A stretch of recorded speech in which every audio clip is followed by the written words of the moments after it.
it when I see them demarketing that nation.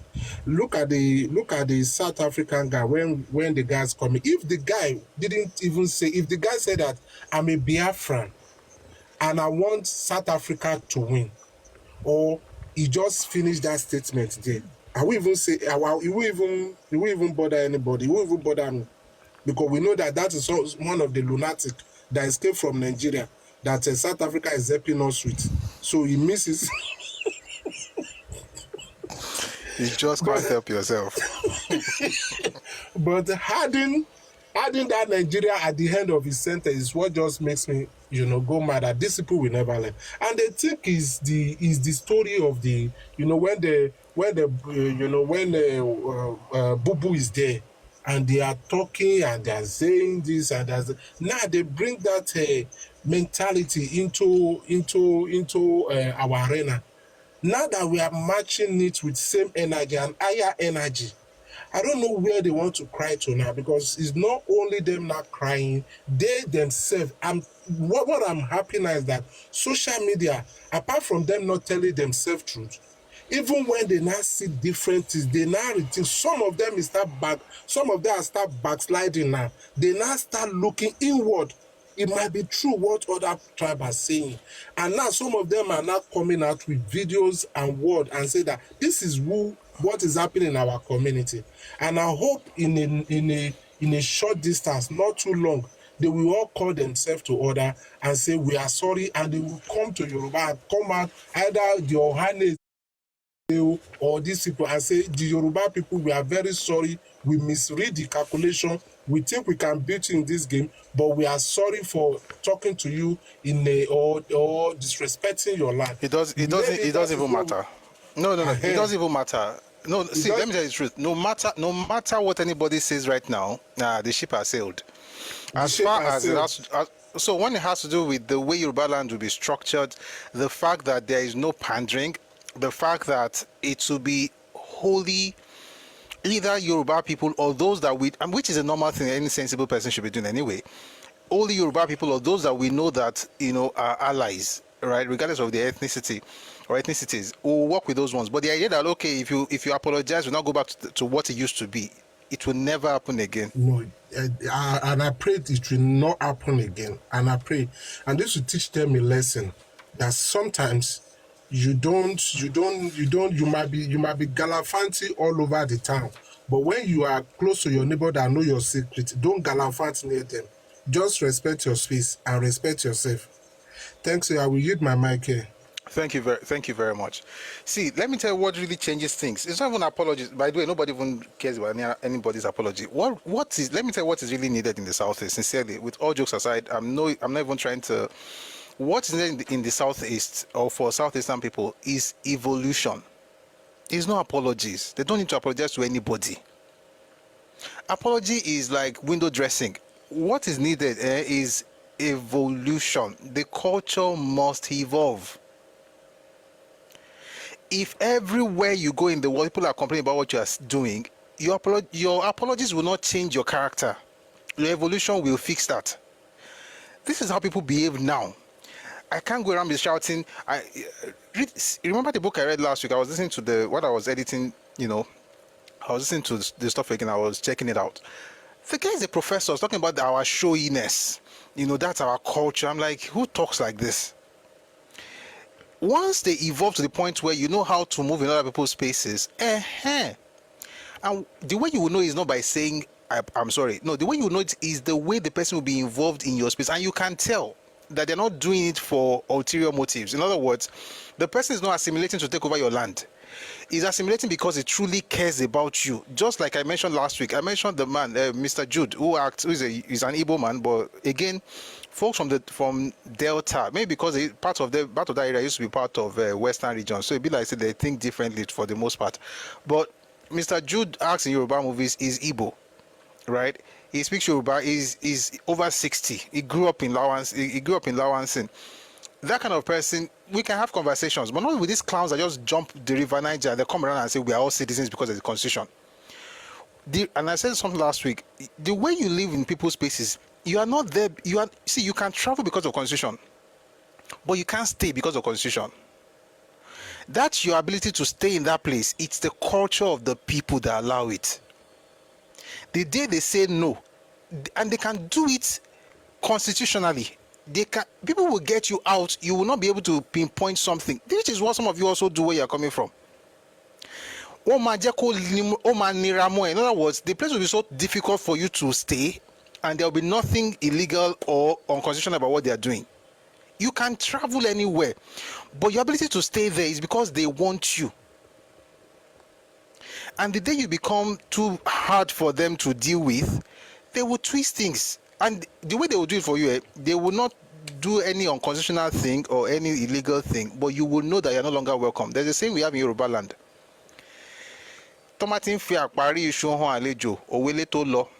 There's a way the owner of the house can tell you to start parking without having to even tell you to start parking.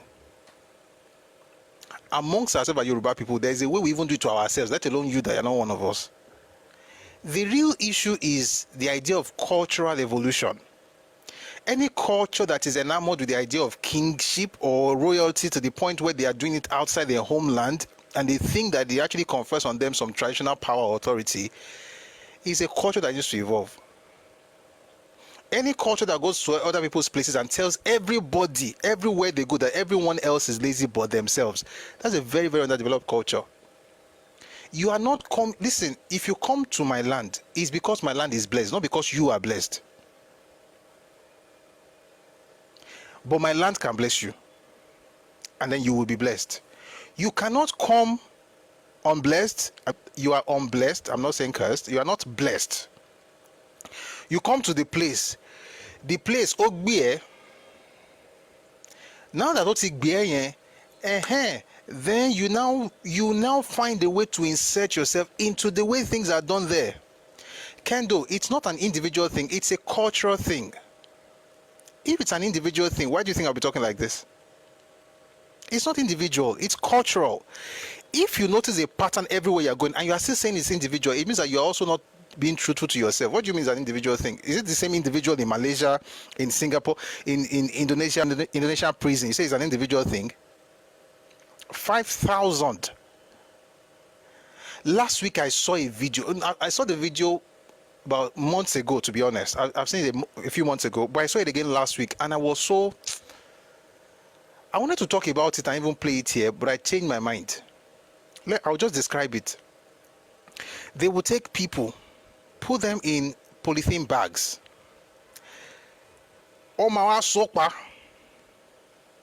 Then they will suspend them in the air. They will turn them upside down, suspend them in the air, and leave them to suffocate in that polythene bag. Unblessed exists. Thank you very much. Be like saying I mean they teach English language. Ari Niger, thank you very much. Unblessed exists. So some people are unblessed. Thank you. Now I have another word I can use anytime I like. Thank you for that. In Indonesia, yes, polythene bag. I'm not saying nylon that you carry with your hand though. I'm saying it's like human-sized polythene bags. They'll tie it around the person completely, turn the person upside down, suspend the person in the air, and the person is gasping for breath. And there are many of them. The video is out there. And I try to dig, who are these people? They are those pushing drugs in their country. Who are those people? You know the exact answer. You don't have to ask me that question. You know. Somebody said they saw the video too. I'm not making it up. Thank you for confirming. I can't play it here because it's so... As a human being, you also feel somehow watching that happen to a fellow human being. You say it's an individual thing. That thing that is happening that will make thousands of people to end up in the same prison and await that kind of terrible end is happening because of one thing, a culture of materialism. If you're not going to face it, then why are we even talking? Do we have people who are materialistic in Yorùbáland? Of course we do. Do we have people who are doing terrible things? Of course we do. There's no culture that is perfect. But guess what the culture does to those people?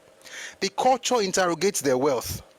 The culture doesn't celebrate, especially when they are caught.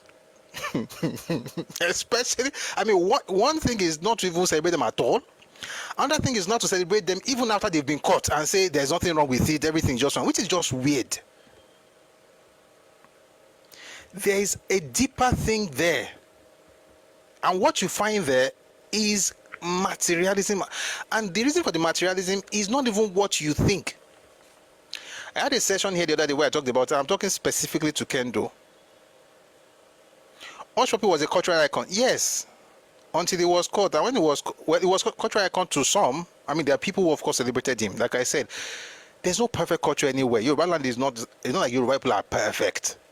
Oshopi is Yoruba, and when he was doing his stuff, yes, it was a cultural icon, but it doesn't mean that the entire culture was supportive of it. And when he was caught, the entire culture was not making excuses for him. That's the point. Niger animation, in case you don't understand English language. When he was eventually caught, you don't see Yoruba people trying to explain why that makes sense. Before he was caught, many people were against him, although many people were also for him.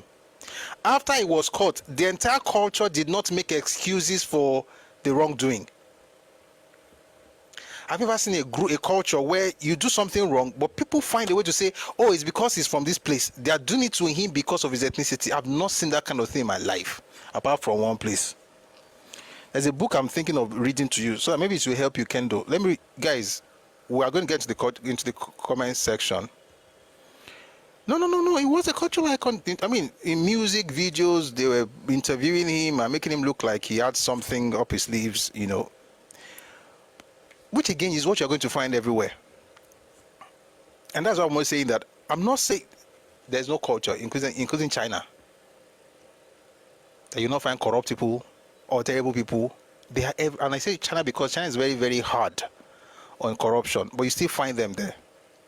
The question is, when you find that person, what do you do as a culture? And Kendo, because of you, I'm going to take a break. We're going to the title in a few minutes, but let me just explain something to you. Maybe this will help. I don't know if it will. It just might. Okay, let me say it this way without having to, because if I read this thing now, I will want to explain. It's something from Joy Bokwe's book. There's a cultural understanding of social. I mean, social mobility is not an individual thing; it's a cultural thing, like it's a societal thing, right? So you have a cultural understanding of social mobility.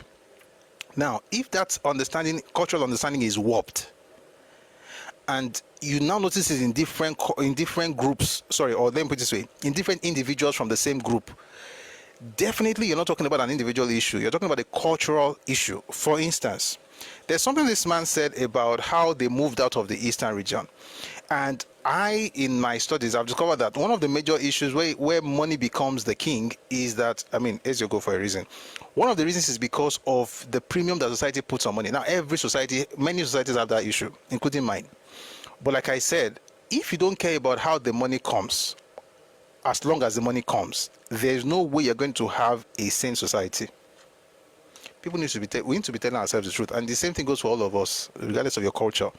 If you don't care how the money comes, like if you have the money but you don't care how it comes, regardless of how it comes, you just shall have the money, you will not have a sane society, because people will do anything for that money.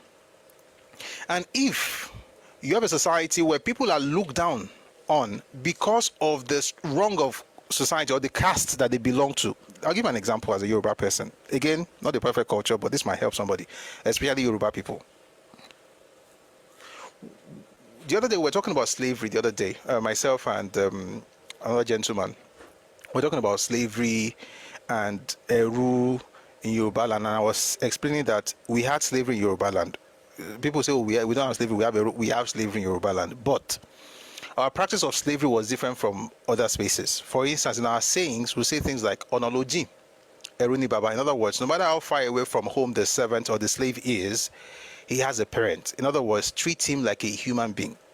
He's a slave, but regardless of how far away from home he is or she is, you still have to regard them as humans. We have a saying, Ibi ojubi, ba se beru la bomo.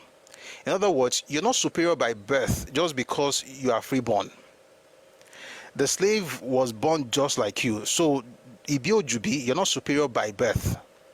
What are they saying in that culture? They're saying that, listen, regardless of where your station in life, there's a way you have to understand the fact that you're not better than this person. That is why, and I've said it several times, there are families in Yorubaland today. We know that some of them 100 years ago, 150 years ago, 200 years ago, 300 years ago, they were slaves, or at least their parents. But today, even then, it doesn't matter. It did not matter then, it doesn't matter now. Why? Because they have been assimilated into the culture. They are now us. I don't have better rights. I don't have more rights than them in Yorubaland, regardless of how they got here, even if it got in our slaves. And we have many examples. We just don't talk about it because to what end? The only reason Yoruba person will tell you that thing is if you move mad. That's when they will tell you that. They will tell you things that will remind you of where you actually come from. That means you are moving mad, and that's an exception to the rule. But the rule is you are to be respected regardless of your station in life. You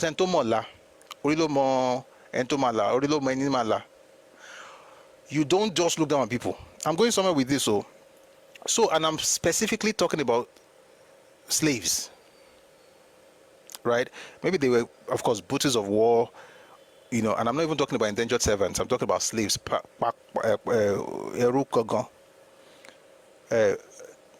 Òwe mẹ́ta mo fẹ́ pa.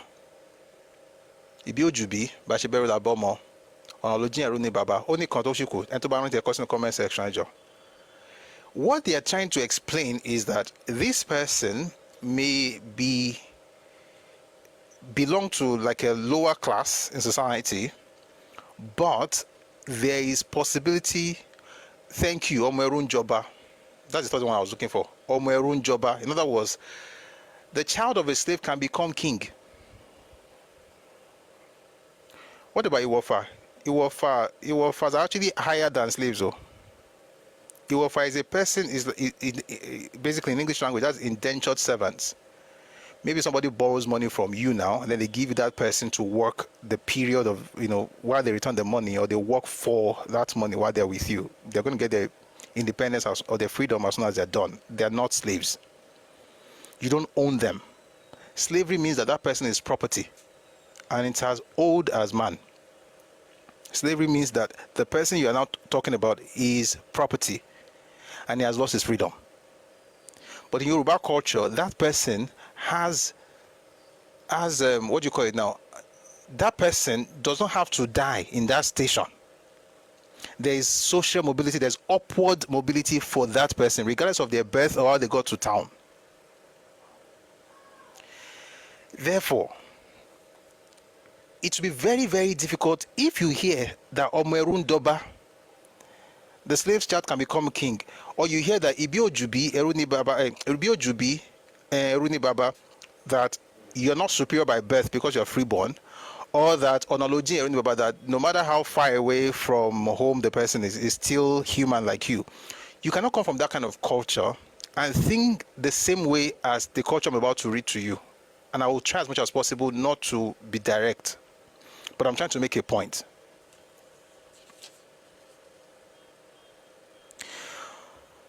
Oh boy, I can't really say it. I can't read this thing without even mentioning it because they've written it in there already.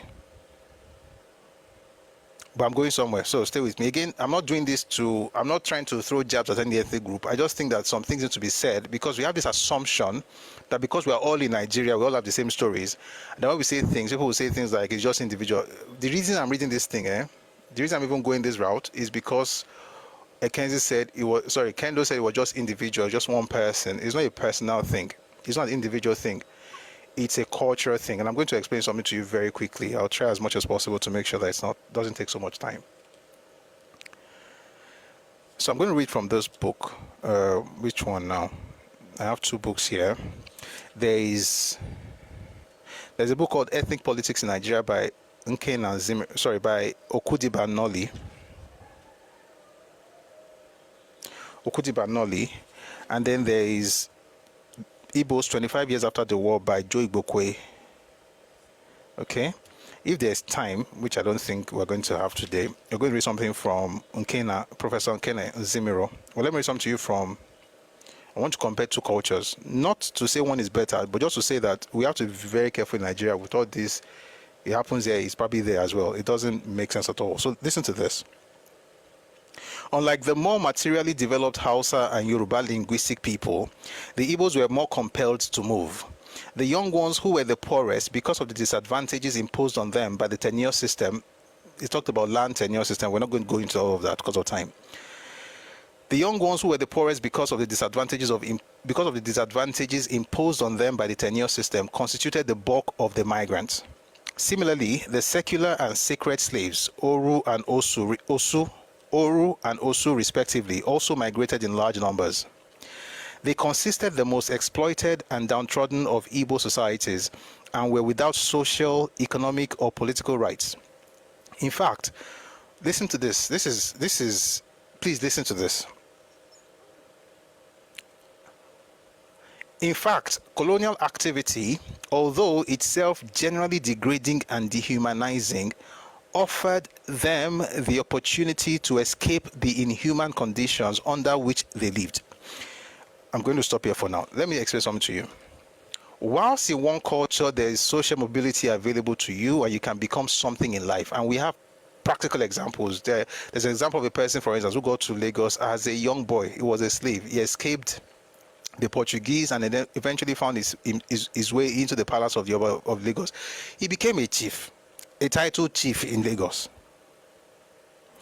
Not only was he a slave, he was not even Yoruba, but he became Yoruba, and his children and children's children are now Yoruba, and there's no rights that I have in Yorùbáland that they don't have. You compare that with another culture where if you were a slave, you are forever a slave. There are two types of slaves. There is the secular slave and the sacred slave, and both of them are generational slaves. In other words, whatever issue they have is generational. Oh, Le Bombay, you cannot escape it. You can't change your that's what I'm looking for. You can't change your station in life. So when the children are born, the children are also born into that thing. So it's a perpetual thing. This situation gets worse. Not only are you not able to change your station in terms of social mobility, I mean, not only could you not change your social mobility, could you not move up in society, you also now became what they called something akin to a mixed blood. Now, in recent times, when people use the word mixed blood, they're talking about mixed race, right? They're talking about, half caste, which of course some people don't like, but you get the point. That's what people think it is. Some people that are angry and fighting using half caste, mixed blood on social media, I even hear some Yoruba people say it, which of course is not necessary. But whatever you think you're saying is not as bad as this. Mixed blood means that it's not even mixed, it's tainted. That's what I'm looking for. Tainted blood. Such that these other groups of people in the town or in the society can never mix with this other group.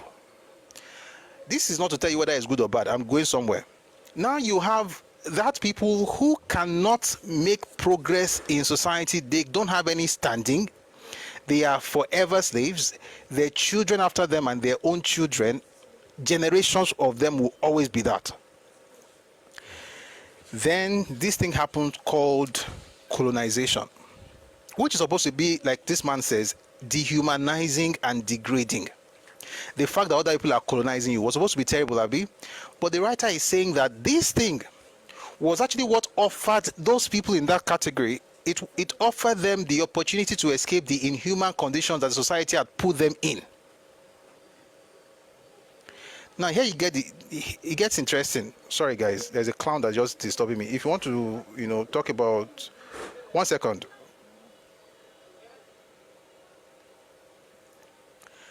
Those people then are able to escape by traveling out of the space, migrating. The first set of migrants that you saw, I mean, there were some of them who were freeborns, but many of them took advantage of the fact that Oyinbo don't come. And that's why when you read what happened in Cameroon in the 30s and 40s, when you read about what happened in the northern part of Nigeria And there's a reason many of the leaders of a particular region in Nigeria, many of them that were born in the early 1900s, from 1900 to about 1940, almost all the leaders from that place were born outside the region. Almost all. The reason is that a lot of them moved out around that time because they took advantage of colonialism or colonization. But here's the crazy part. When some of those people got back home, they were still tainted. But they had something that others did not have. They had money. They had exposure. They had something that you look at them and like, okay, if you be tainted blood though, but at least. And so, before you know it, the idea of power, the idea of respect, the idea of acceptability in society is now not based on birth or on just social mobility that anybody can become rich. It's just the fact, or anybody can become something, just that you are something. In other words, nobody, apart from this thing that you have, not that you are, apart from what you have, you can't change who you are. And there may be other reasons. Well, one major reason that allows for, because if, and guys, this is actually not about an ethnic group, it's about all of us. If you chalk down a person's worth to their pockets, that person or people around you will most likely do anything to make sure that the pocket actually gives them the worth you're looking for. Therefore, that's the only way they're recognized in society. In Yorùbáland, when you have money, of course it means something. But no matter how rich you are, if you have terrible character, people are going to speak against you. And character becomes the primary thing that they look out for. Whether you want to become a chief, I mean, culturally, am I saying it is like everybody doesn't do? Of course, we have people who talk about money. I'm not saying that our society is perfect. I'm saying culturally. And I said something last week when somebody said, somebody was trying to be funny, and I said, in Yorubaland, even if people know your father and your mother, and both of them are Yoruba people, and your character is off, they will call you illegitimate. They're not calling you illegitimate because of your birth. They're calling you illegitimate because of your character. It just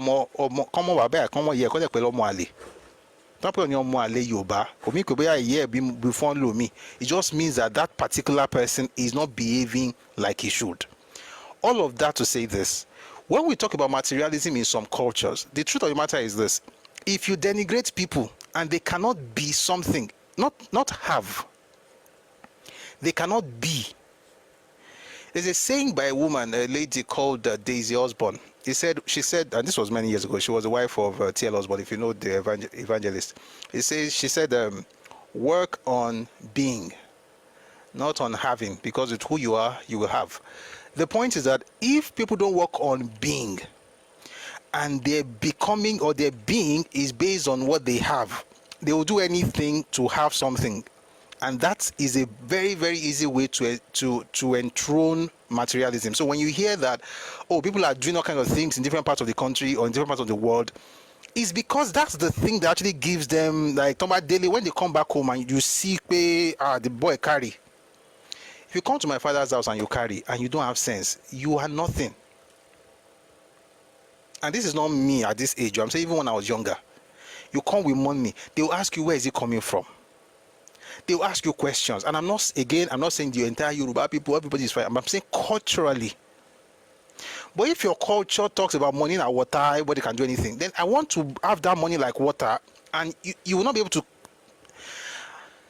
And when the chickens come up to roost, it will affect the home itself, because anybody can do anything to make that money. So instead of saying that it is individual, which is where I'm going, instead of saying, forget it's just an individual, it's not individual. It's something. If people are saying this, if they're saying words and synonym, they should not be saying an ethnic group and crime. And I'm not saying again that there are no crimes everywhere. I need to be putting this there so it doesn't look like I'm on one pedestal looking down on people. That's not the point.